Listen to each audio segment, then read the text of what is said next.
I don't know if I have the energy to make it through Strip Club 2. I guess I'll try. Nobody cares if I have the energy. If I don't have the energy, then I'll be dead. Or I'll get distracted and give up. I don't know which is going to be. Strip Club number 2. They're again not in sequential order. My friend and I were going to school in Scotland, and at my suggestion, request, I was going anyway, and he wanted to also go. We went to see. Well, it doesn't matter.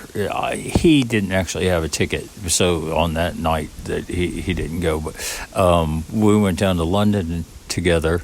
This is about a strip club, remember? We went down to London together, and I don't know, we stayed. That's so weird. I'm just going to say it real quick. We went to London, and on the way down to London,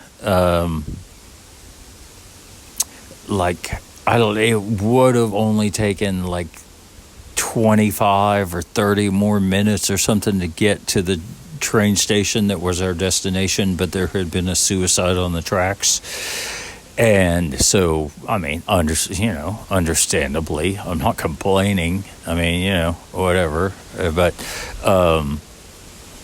so the train was shut down for 2.5 hours or so.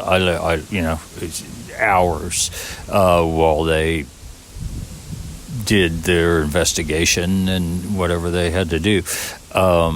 And so we went to London because I wanted to see this William Burroughs.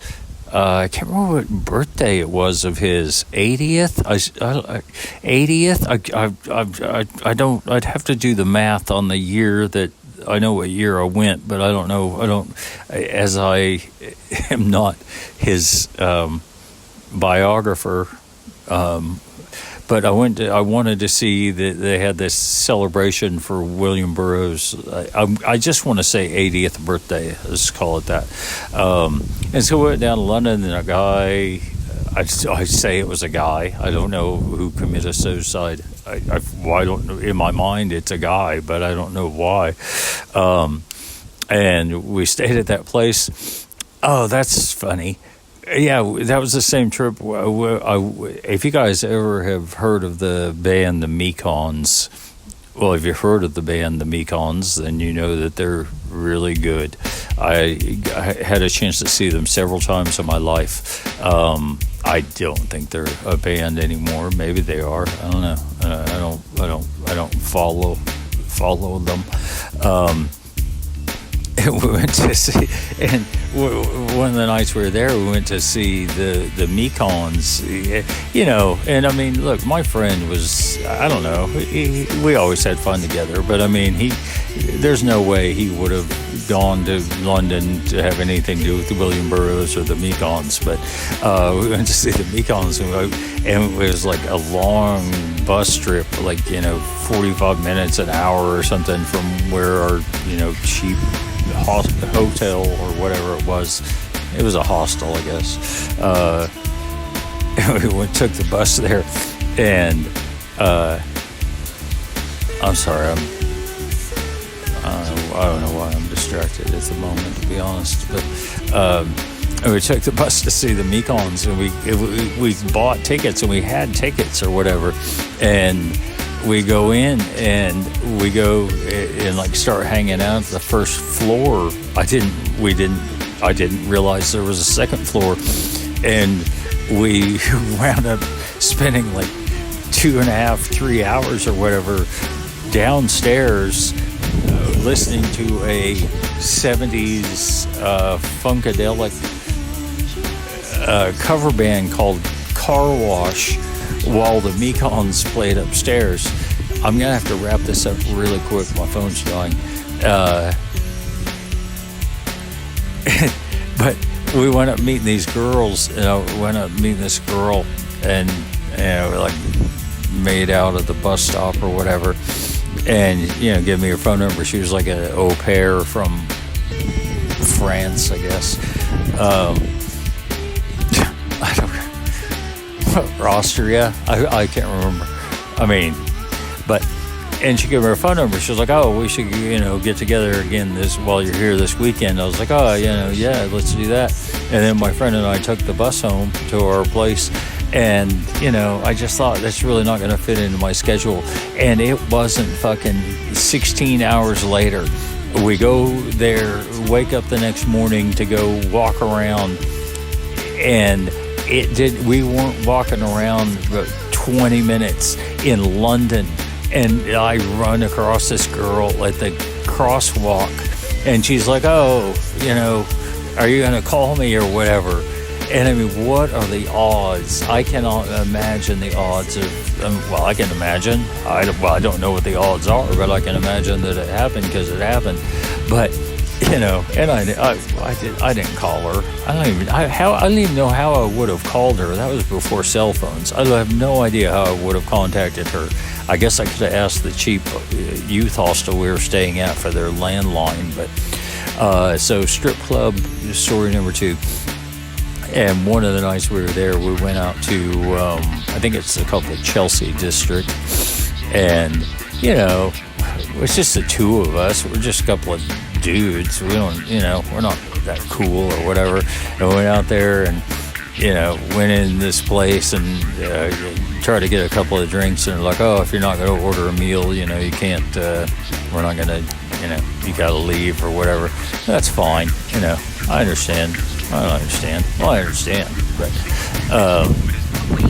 man, it's getting so cold out here. I don't even know what the temperature is right now. So I think the Chelsea district is also home to I don't know what to call it, but gentlemen strip clubs. Right, that's the whole thing. It's strip clubs, right? So, and I don't know if they still exist. It's like Amsterdam and the red light district. God knows what it is now, but it at the time we were there were like, just row on row of, these basement strip clubs. And my friend and I chose one. I wish I could remember the name. I probably have it written down, but I'm not going to. Let's call it Chelsea Cats. Spelled with a Z. And we go down there, and oh my gosh, it's just the worst. Man, you go down, it's like a full flight of stairs down to this basement, and there's a stage up to the front, and it's just the dingiest, stupid shit you can ever imagine, with like these horrible, like 4 or 5, like brown vinyl reclining chairs, and this guy over there in the corner that must be 90 years old, and a girl who's really, she's just sitting on the stage. She's not dancing, right? So why we stuck around any further, I don't know if we paid a cover. That would explain 10 minutes, I guess. But the experience was just awful. It's the worst. It's literally the worst strip club I've ever seen in my life, unless I'm not remembering one. And then some lady comes up, and she's like, "Oh, gentlemen, how are you tonight," or whatever. This is where it gets interesting. And and we didn't want to have her attention. We didn't want to have anything to do with her. We were probably hoping we could get a bus back to our cheap youth hostel at that point. But she's like, "Oh, yeah, how are you doing, tonight?" "Oh, good, yeah. Can I sit down and talk to you?" And, we were too busy focused on the girl sitting on stage next to the vinyl reclining chairs, and we're like, "Yeah." And she's like, "Oh, you want, can you buy me a drink?" And if I don't know who knows what, but if you know where I'm going with this, then you know where I'm going with this. And I don't know. We had each ordered a drink. We assumed them to be approximately X dollars. And then, all right, so, it's so shitty. It's such shit. And we're not having an engaging conversation with her. And maybe she is a wonderful conversationalist, but we didn't really give a shit if she sat down or not. We were just distracted by the horribleness. And so, we like tabbed out or whatever, and it turns out her drink is like fucking $80 or something. I can't remember exactly what the price tag was, and it's the girl's drink or whatever, right? Like I said, if you know what I'm saying, then you know what I'm saying. If you not, her $4 drink to buy it for her and have the privilege of her company is $80, which I felt like we did not take advantage of because we didn't realize that transaction. And, we didn't want to pay it. And, I don't remember. It wasn't, I tell you what, I just got done with another exchange with, I'm not going to mention their name, Othello's, where some guy came in with me with a baseball bat. But it wasn't like that, but like, shit, you got to pay and stuff. Like, here's your bill. And so I remember, let's say the bill was like a fucking $100, and my friend, I can't remember what he gave, and I know it's in pounds, not dollars, but I don't know. I think I chipped in like 20 pounds or something, and I just kept the rest of them in my pocket. What the fuck are you gonna do, right? I mean, Jesus Christ, call the cops. So in the end of a $100 bill, like $100 tab or whatever, I think we gave them like, $40, whatever. It's not the girl's fault.